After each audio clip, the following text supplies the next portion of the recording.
They said I couldn't live here, that this community was protected. At first, I didn't understand what that meant. Then I met her, the self-appointed queen of the HOA, the woman who thought every inch of this neighborhood was her kingdom.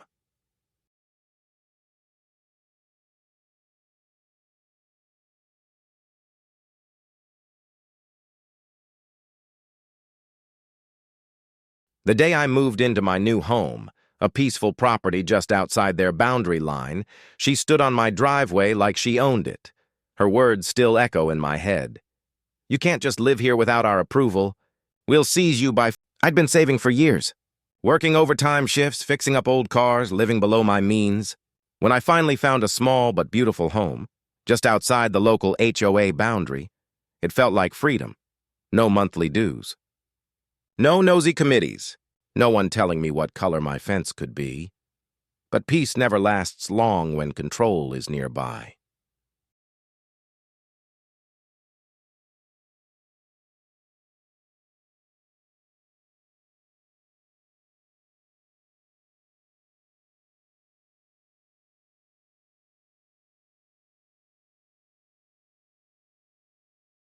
My new neighbor, Karen, lived across the street, technically inside the HOA zone.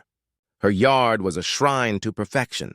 Trimmed hedges, painted mailbox, and a flag that screamed order. On move-in day, she approached with that stiff, polite smile people wear when they're already judging you. "Welcome," she said, glancing over my yard. "You know, this community follows strict standards. You'll need to submit your landscaping plan." When I told her I wasn't part of the HOA, that my property fell outside their line, her smile froze. "Oh," she said, eyes narrowing. "That's unfortunate." The next week, strange things started happening. A notice taped to my door demanding membership compliance. I tried ignoring it at first. After all, people like Karen crave attention. But then came the knock on my door, 7:30 a.m. 3 HOA members standing on my porch with clipboards. One of them, a man in a pastel polo, spoke with authority. "You're required to pay back dues for community maintenance. According to our records, your lot was once part of the HOA. I asked for proof. He couldn't show any. When I told them to leave, Karen shouted from the sidewalk, "You can't ignore the law forever!"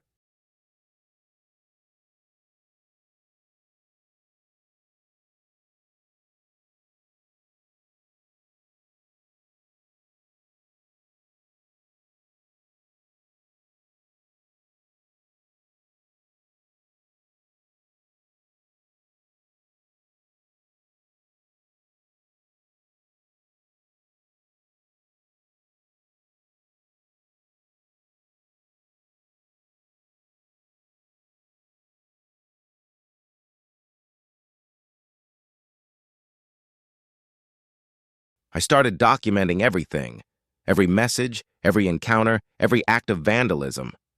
Then I took it one step further. I went to the county office, and there, buried in zoning maps from 15 years ago, I found it. Proof my property was never under HOA jurisdiction. The line stopped exactly one house before. Soon after, I noticed cameras pointing at my house from her property, drones buzzing overhead. Letters slipped into my mailbox threatening civil action.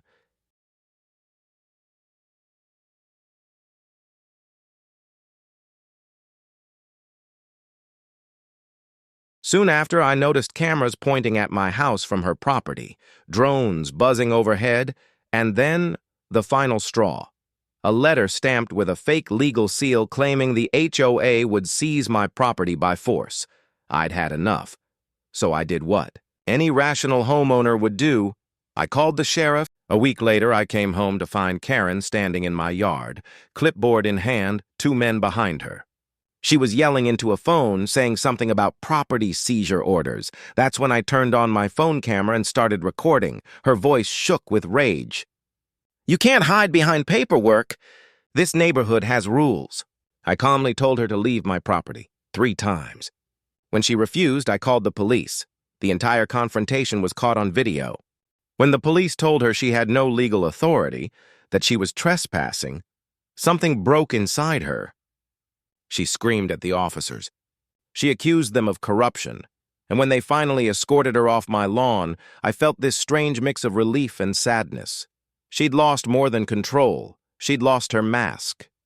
The woman who once ruled the block had become the story everyone whispered about.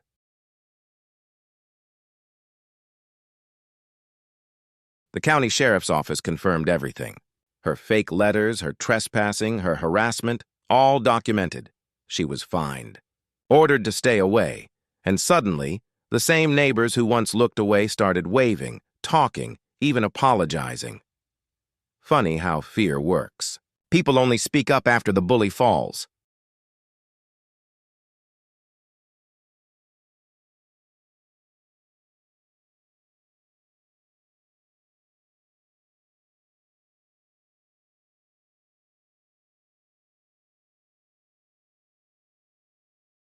Sometimes I still catch a glimpse of her, sitting on her porch, staring across the street, maybe wondering how the world she tried to control slipped right out of her hands. But for me, the lesson was simple. You can build walls, write rules, and act powerful, but you can't control what doesn't belong to you, and freedom, it doesn't need approval.